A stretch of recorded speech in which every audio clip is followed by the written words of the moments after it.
or law accountancy where you can make a lot of money. Mungkin saudara belajar untuk menjadi insinyur, belajar kedokteran, hukum dan sebagainya untuk mendapatkan banyak uang. And maybe you are hoping that before the age of 30 you become a dollar millionaire, not rupiah millionaire. Ya, mungkin saudara berharap sebelum umur 30 saudara menjadi milioner dolar, bukan milioner rupiah ya. And God is saying to you, I want you to give me your life. Dan Allah berkata kepada saudara, aku ingin kau mempersembahkan hidup. And begin to give your life to a life of godly scholarship. Dan memberikan hidupmu untuk benar-benar terjun di dalam bidang akademis. To teach my truth and to defend my truth. Untuk mengajarkan dan mempertahankan kebenaranku.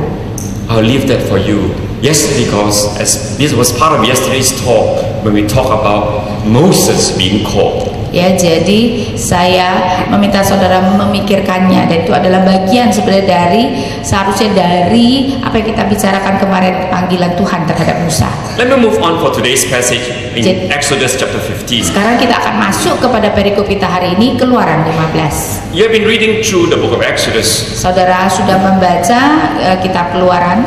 In chapter 4 to 14. Moses and Aaron gone to see Pharaoh.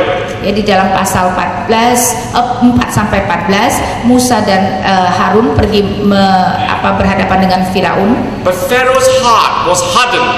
Tetapi hati Firaun dikeraskan. And God had to do miracle after miracle, 10 plagues or miracles altogether to break Pharaoh's stubbornness. Ya, dan Allah harus memberikan keajaiban demi keajaiban 10 tulah untuk menghancurkan kebebalan hati Firaun. And finally the last plague, when the angel came and killed the firstborn son of every Egyptian family, the whole of the Egyptians were so upset that told Pharaoh, you must let these people go. Dan akhirnya ketika Tuhan memberikan tulah ke-10, di mana setiap anak sulung dari keseluruhan keluarga di Mesir kemudian mati, maka seluruh Mesir kemudian mendesak Firaun untuk membiarkan orang Israel pergi.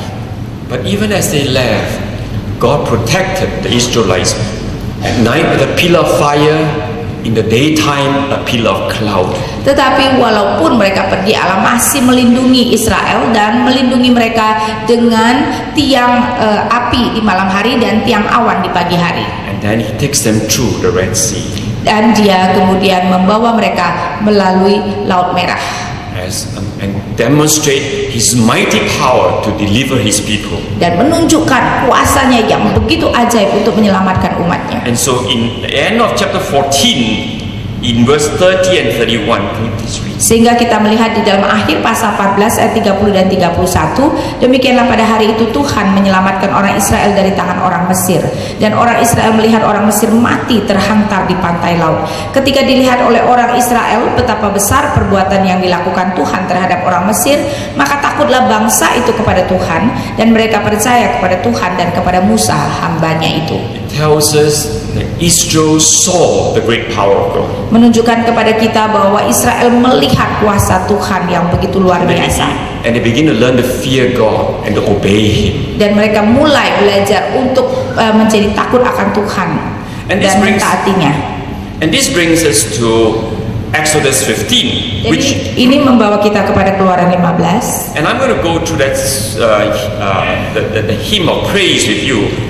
Spend a little while to look at it. Dan saya mau membagi waktu untuk melihat nyanyian pujian himne ini bersama-sama dengan saudara. And they sang this song of praise from verse 1 to 3, which talks about how God destroyed, how they praise God and worship God for His deliverance.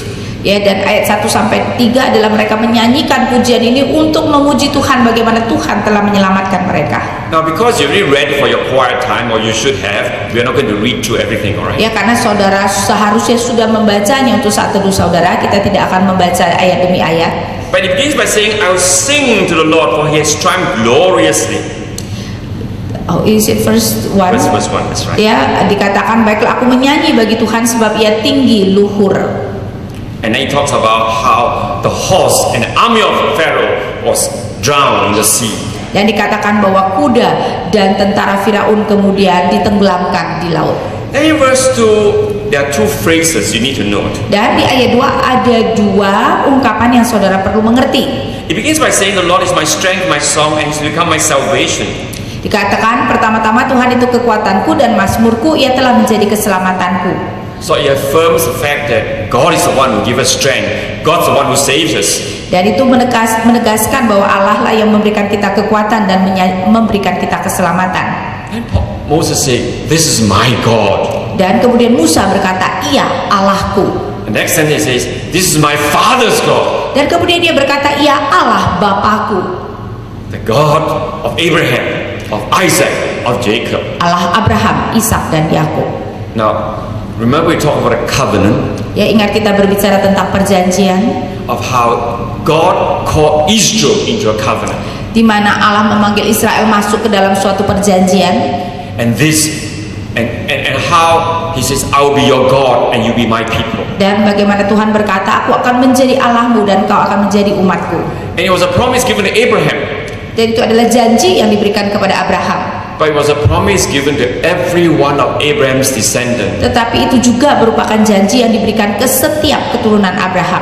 And tomorrow's exposition, you see that we come back to the whole idea of covenant once again. Ya, dan besok kita akan kembali lagi kepada konsep perjanjian ini. And that's why he said, "This is my God. This is my father's God." Karena itu Musa berkata, "Iya Allahku, iya Allah Bapakku." We are the people of covenant. Kita adalah umat perjanjian, God's chosen people. Umat pilihan Allah. And then after this first few sentences verses of praise, he moves on in verse 4 to 10 to talk about destruction of Pharaoh's army. Dan setelah pemujian ini kepada Allah, Musa kemudian di dalam ayat 4 sampai 10 berbicara tentang kehancuran daripada tentara Firaun. And from verse 4 to 10 it just talks about how as Pharaoh's army went into the sea, the waters overwhelmed them. Dan itu menunjukkan betapa ketika tentara Firaun masuk ke dalam laut, maka kemudian samudra raya menutupi mereka. The language there is all very poetic. Ya, bahasa yang dipakai itu bahasa puisi. And yet it brings home the power of God's victory. Tetapi juga menyatakan kepada kita kemenangan Tuhan. Again, as I said, because you've read it, I'm not going to go through that with you. Ya, karena saudara sudah membacanya, saya tidak akan membacanya mendetil. But one thing you need to note there is this. Tetapi ada satu hal yang saudara perlu memperhatikan, yaitu it talks about the waters overwhelming the army of Egypt. Berbicara tentang air yang menenggelamkan tentara Mesir. Now, the Israelites are not people who go to the sea. Ya, orang-orang Israel adalah bukan orang yang sering ke laut. Many of you Indonesians live especially in the islands or live in the coast. You are seafaring people. You know the sea, you know the ocean. Ya, sedangkan kita di Indonesia karena banyak pulau dan mungkin ada di antara kita yang tinggal di pantai, kita mengerti tentang laut. You are not afraid of the oceans, right? Ya, sehingga saudara tidak takut terhadap laut, kan? But if you read the Old Testament properly, tetapi kalau saudara membaca perjanjian lama secara hati-hati, the Israelites live in the desert, on the land. Maka orang Israel tinggal di padang gurun dan di tanah. They don't like the ocean. Ya, mereka tidak suka laut. And sometimes they talk of the ocean like a big monster in the Psalms. Ya, dan kadang-kadang mereka berbicara di Mazmur, laut itu digambarkan seperti monster yang besar. And yet you find that here Moses is giving praise to God for using the sea, which they don't understand, to bring victory for the people of Israel. Tetapi di sini Musa memuji Allah memakai laut yang tidak mereka mengerti untuk memberikan kemenangan atas Firaun. For Moses and for the Israelites, God is the Lord of the universe. Ya, untuk Musa dan orang-orang Israel, Allah adalah Tuhan atas alam semesta. He's not just the Lord of the land and the desert, but he's also the Lord of the sea, which seems so uncontrollable to the Israelites. Dia bukan hanya Allah tanah, Allah padang gurun, tetapi dia adalah Allah laut yang kelihatan bagi orang Israel begitu tidak terkontrol. So you have to understand this, especially with the Israelites' mind, okay? Ya, jadi saudara perlu mengerti hal ini terutama di dalam pemikiran orang Israel. Then in verse 11, I'm going to ask in 12, Ibu Ya, kemudian ayat 11 dan 12, siapakah yang seperti engkau di antara para Allah ya Tuhan? Siapakah seperti engkau, mulia karena kekudusanmu, menakutkan karena perbuatanmu yang masyhur, engkau pembuat keajaiban. Engkau mengulurkan tangan kananmu, bumi pun menelan mereka. Moses said, who is like you among the gods? Musa berkata, siapakah yang seperti engkau di antara para Allah ya Tuhan? Now the Israelites are a bit like the Indonesians. Ya, orang-orang Israel agak mirip seperti kita orang Indonesia. In those days there were many different gods. Ya, pada zaman itu banyak sekali Allah-Allah yang berbeda. The Egyptians had their gods.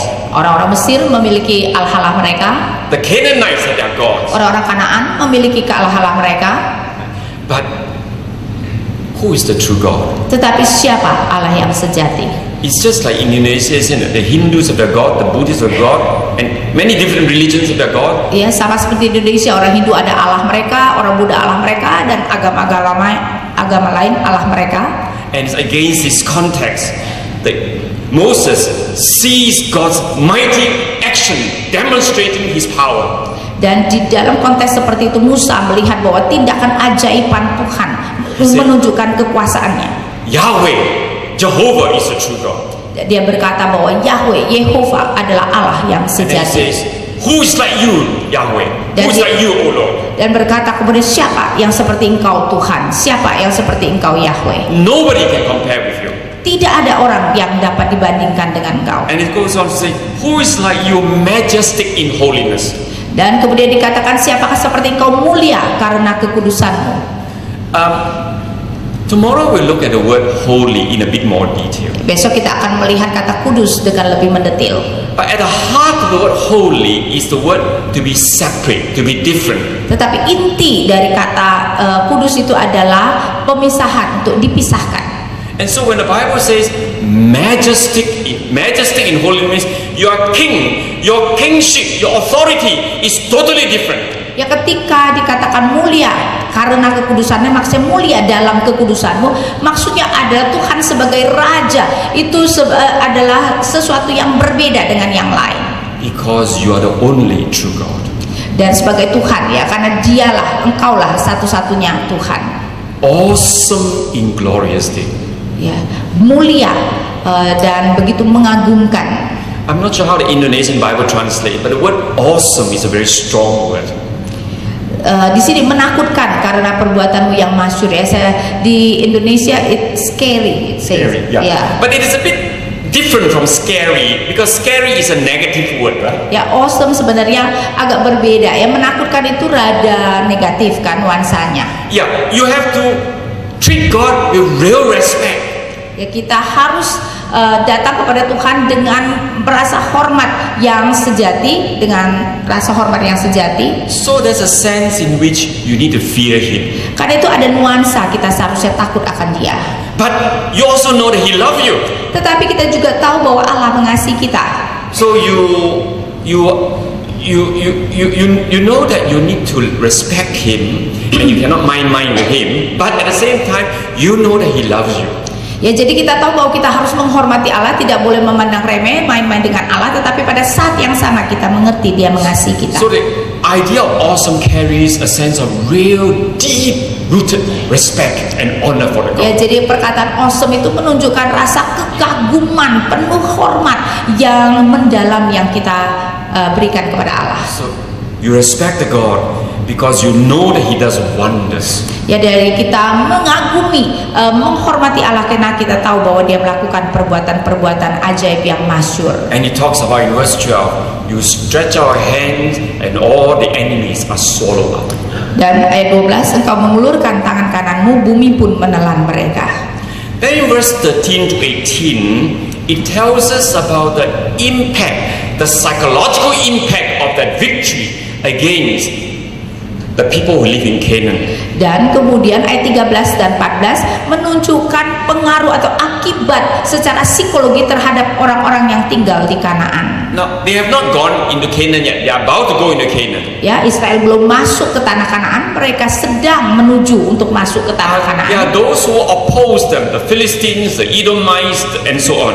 Ya, dan ada bangsa-bangsa yang akan menantang mereka, orang Filistin, orang Edom, dan seterusnya.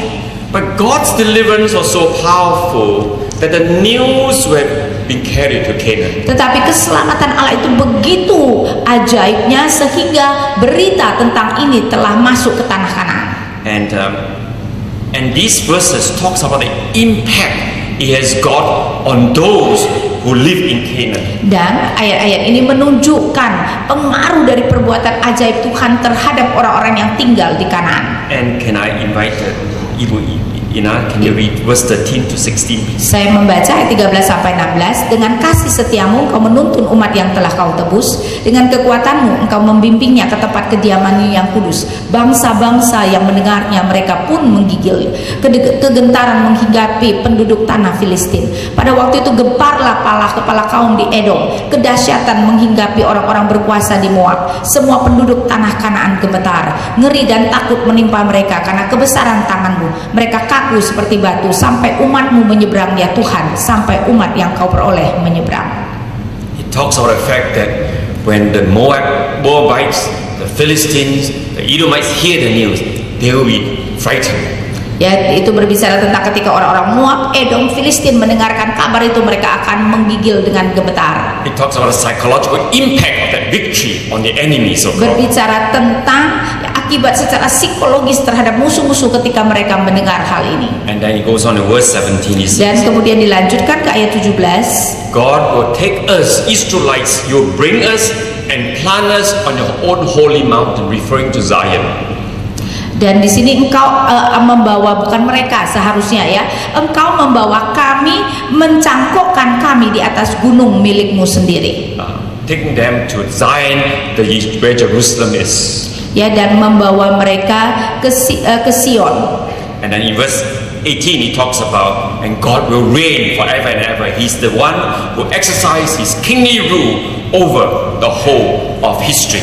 Dan kemudian berkata di ayat 18, Tuhan memerintah kekal selama-lamanya. Tuhan akan memerintah sebagai raja atas sejarah sampai selama-lamanya. And then of course at the end of it, they bring the conclusion again in verse 21, where Miriam repeats verse 1. Dan ayat-ayat berikutnya itu membawa pujian ini kepada konklusinya. Dan di ayat 21 Miriam kemudian mengulangi lagi ayat 1, where they praise God afresh. That he says, sing to the Lord, for he has triumphed gloriously. Di mana mereka kembali memuji Allah lagi, dan dikatakan menyanyilah bagi Tuhan sebab ia tinggi luhur. Now then we find there was a small section at the end of the chapter 15. Tetapi kemudian kita menemukan ada satu bagian kecil di pasal 15. Moses takes them past the Red Sea. Musa membawa mereka melewati Laut Merah. They travel into the wilderness, the desert area. Dan mereka kemudian masuk ke padang gurun. They went, in verse 22 he says, they went 3 days in the wilderness and found no water. Dan di dalam ayat 22 dikatakan mereka berjalan 3 hari di padang gurun dan tidak menemukan air. And then they finally came to a place called Marah and they found water. Dan akhirnya mereka sampai ke tempat yang disebut Marah, mereka menemukan air di sana. But the water cannot be drunk because it was bitter. Something was wrong with the water. Air itu tidak bisa diminum karena air itu pahit. Ada sesuatu yang salah dengan air tersebut. And so they complained to Moses. Jadi mereka bersukut-sukut kepada Musa. And then again God tells Moses, God show Moses in verse 26 he says, you take this tree trunk and you throw it in. Dan kemudian kita melihat dikatakan di ayat 25 sebenarnya ya, disuruh menunjukkan kepada sepotong kayu dan kemudian dilemparkan. And the water became sweet and Dan could be drunk. air itu menjadi manis dan dapat diminum. We don't know exactly what tree trunk Moses threw in. Ya, kita tidak tahu potongan kayu apa yang kemudian dilemparkan Musa ke air tersebut. But that is not the most important point. Tapi itu bukan hal yang paling penting. The most important point is that God knows the needs of his people. Yang penting, yang paling penting adalah Allah mengerti kebutuhan umatnya. Just like God knows your need and my need all the time. Ya, sama seperti Allah selalu mengetahui kebutuhan saudara dan saya. And at the right time, God intervenes to provide for His people. Dan pada saat yang tepat, Allah berintervensi untuk memelihara umatnya. That's the lesson the Bible writers want us to learn. Dan itu adalah pelajaran yang Alkitab ingin kita pelajari. And from there, the Bible writers draws a very important lesson. Dan dari sana kemudian penulis Alkitab memberikan kita pelajaran yang sangat penting. And I'm going to invite Ibu Ina to read from the second part of verse 25. Dan saya akan Right to membaca 26. di bagian kedua dari ayat 25 sampai ayat 26. Di sanalah diberikan Tuhan ketetapan-ketetapan dan peraturan-peraturan kepada mereka, dan di sanalah Tuhan mencoba mereka. Firman-Nya, jika kamu sungguh-sungguh mendengarkan suara Tuhan Allahmu dan melakukan apa yang benar di matamu dan memasang telingamu kepada perintah-perintahnya dan tetap